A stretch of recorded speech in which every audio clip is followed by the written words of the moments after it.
Subscribe कीजिए F study class channel को और बेल आइकन को दबाइए लेटेस्ट वीडियो सबसे पहले देखने के लिए। हेलो फ्रेंड्स, आज इस वीडियो में हम प्रश्नावली 12.2 का प्रश्न नंबर 1 हल करेंगे। पीछे वाली वीडियो में मैंने एक्सरसाइज 12.1 है उसके सभी क्वेश्चन बता दिए हैं। अगर वो सभी क्वेश्चन आपको देखने हैं तो इस वीडियो के डिस्क्रिप्शन में आपको प्लेलिस्ट का लिंक मिलेगा, उस पर क्लिक करके आप पीछे वाली वीडियो देख सकते हैं। तो चलिए हम प्रश्न नंबर 1 को हल करते हैं। ये जो चैप्टर है, चैप्टर नंबर 12, इसका नाम है हिरोन का सूत्र। मतलब हिरोन के सूत्र से हम यहाँ पर त्रिभुज का जो क्षेत्रफल है वो ज्ञात करते हैं।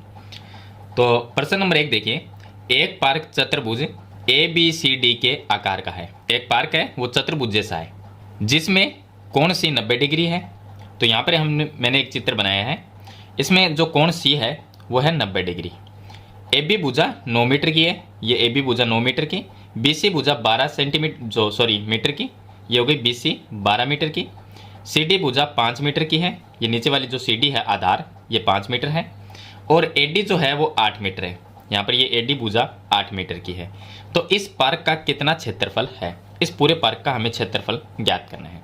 लेकिन इस चैप्टर के अंदर हिरोन के सूत्र से हम त्रिभुज का क्षेत्रफल ज्ञात करते हैं। तो यहाँ पर त्रिभुज तो है ही नहीं, तो हम क्या करेंगे, ये जो चतुर्भुज है इसको दो त्रिभुज में बांटेंगे। कैसे बांटेंगे, इसके अंदर एक विकर्ण बना देंगे तो इस चतुर्भुज के दो त्रिभुज बन जाएंगे और दोनों त्रिभुजों का हम क्षेत्रफल निकाल लेंगे और लास्ट में दोनों को जोड़ देंगे। तो विकर्ण के लिए हम B और D इन दोनों को मिला देते हैं। तो BD को हमने मिला दिया, यहाँ पर विकर्ण बना दिया। तो इस विकर्ण से एक तो त्रिभुज ये बन गया और दूसरा त्रिभुज ये बन गया। दोनों त्रिभुज का हम क्षेत्रफल निकालेंगे और दोनों को प्लस कर देंगे लास्ट में। तो पहले इस त्रिभुज का निकालते हैं। अब ये जो त्रिभुज है, अगर इसका क्षेत्रफल निकालना है तो ये त्रिभुज एक समकोण त्रिभुज है, क्योंकि इसके अंदर ये 90 डिग्री का कोण है, तो ये समकोण त्रिभुज है।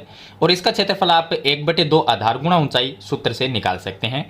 अगर आप चाहो तो इसका हिरोन के सूत्र से भी निकाल सकते हो, लेकिन हिरोन के सूत्र के लिए हमें क्या चाहिए कि जो भी त्रिभुज होता है उसके अंदर तीनों भुजाओं का मान होना जरूरी है।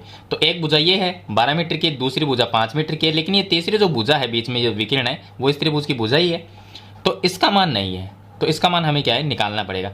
अब ये समकोण त्रिभुज है, तो ये समकोण त्रिभुज है, इसमें दो ये लंब है, ये आधार है, तो ये कर्ण भुजा हम पाइथागोरस प्रमेय से निकाल सकते हैं।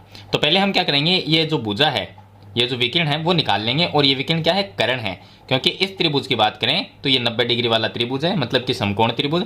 तो 90 के सामने वाली भुजा क्या होती है, कर्ण। तो ये कर्ण भुजा है। तो हम क्या करेंगे, ये लंब लेंगे, ये आधार हो जाएगा और ये कर्ण भुजा ज्ञात करेंगे। तो चलिए हल करते हैं इसको। यहाँ पर हम लिखेंगे कि त्रिभुज, इसका नाम है BCD, त्रिभुज BCD में पाइथागोरस प्रमेय लगाएंगे। यहाँ पर लिख देते हैं पाइथागोरस प्रमेय से, पाइथागोरस प्रमेय से, पाइथागोरस प्रमेय लगाएंगे। पाइथागोरस प्रमेय कहती है कि जो कर्ण भुजा है उसका स्क्वायर, तो कर्ण भुजा यहाँ पर BD है, तो ये आ जाएगा BD का स्क्वायर। कर्ण स्क्वायर बराबर होता है लंब स्क्वायर, तो लंब क्या है, BC है, तो ये आ गया BC का स्क्वायर। और प्लस में आधार भुजा इसकी CD है, तो ये आ गया CD का स्क्वायर।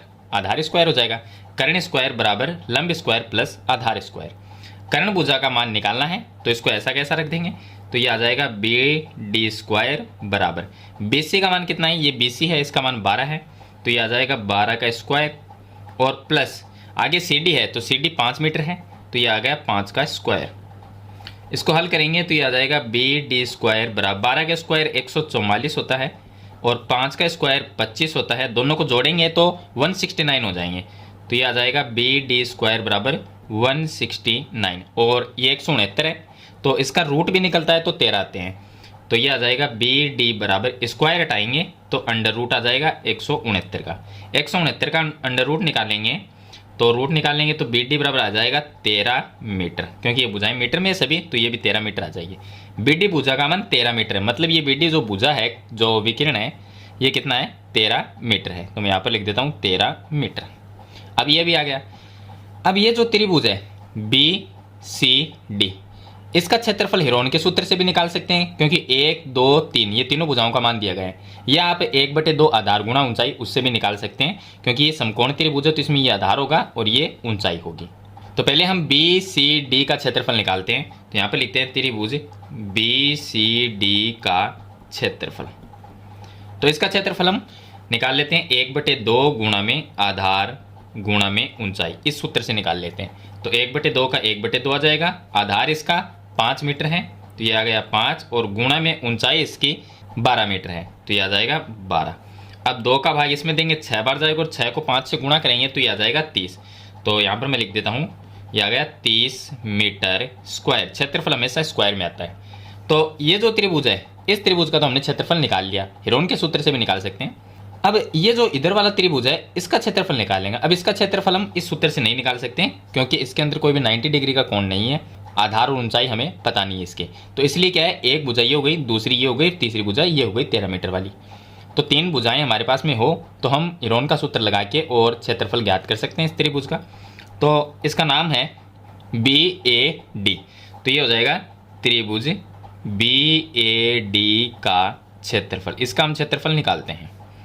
तो इसका क्षेत्रफल निकालेंगे तो हेरोन के सूत्र से निकालेंगे। तो एक भुजा तो ये है, A का मान ले लेते हैं, A बराबर तो 13 मीटर। दूसरी भुजा है 9 मीटर की, तो ये B का मान हो जाएगा, B बराबर 9 मीटर। और तीसरी भुजा C, इसका मान हो गया 8 मीटर। तो ये तीनों भुजाओं का मान हमने लिख लिया। अब हम निकालेंगे S का मान, यानी कि इसका अर्ध परिमाप।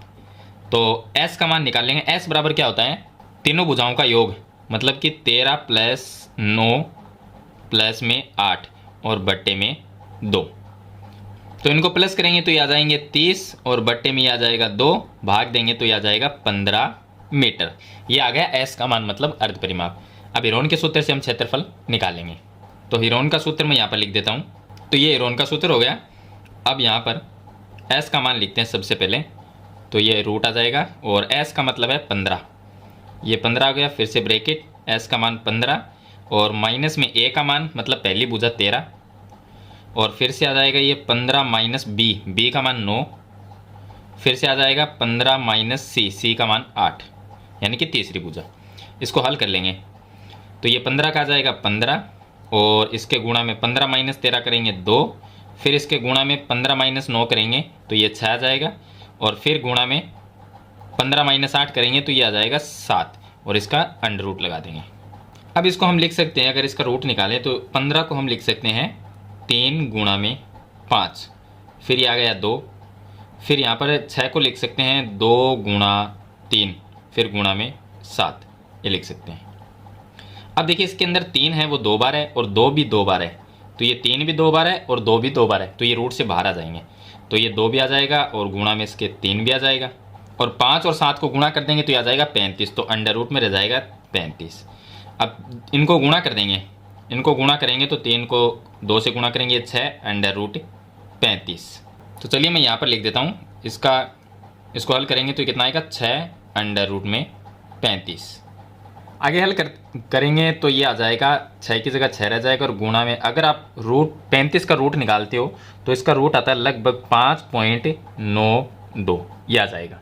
और इनको गुणा करेंगे तो लगभग ये आ जाएगा 35.52 मीटर स्क्वायर। ये आ जाएगा, ये जो त्रिभुज है इधर वाला, इस त्रिभुज का क्षेत्रफल आ जाएगा। और पहले वाले का जो क्षेत्रफल है इधर वाले त्रिभुज का BCD का, ये है 30 मीटर स्क्वायर। तो कुल कितना हुआ, दोनों को जोड़ देंगे तो पहले वाला 30 है, प्लस उसमें ये इधर वाला जो त्रिभुज है इसका क्षेत्रफल 35.52, दोनों को प्लस कर देंगे तो ये लगभग आ जाएगा 65.52 मीटर स्क्वायर। तो इस पूरे ये पूरा जो चतुर्भुज बना हुआ है ABCD जो पार्क है, इसका क्षेत्रफल क्या होगा, 65.52 मीटर स्क्वायर होगा। तो इस तरह से आपको क्वेश्चन नंबर 1 को हल करना है। तो मेरे ख्याल से क्वेश्चन का हल आपको कंप्लीट समझ में आ गया होगा। फिर भी इसके बारे में कोई सवाल या सुझाव है तो कमेंट बॉक्स में जरूर लिखना। वीडियो पसंद आए तो इसे लाइक और शेयर जरूर कर देना। चैनल पर नए तो सब्सक्राइब करना। हम मिलते हैं नेक्स्ट वीडियो में, तब तक के लिए थैंक यू।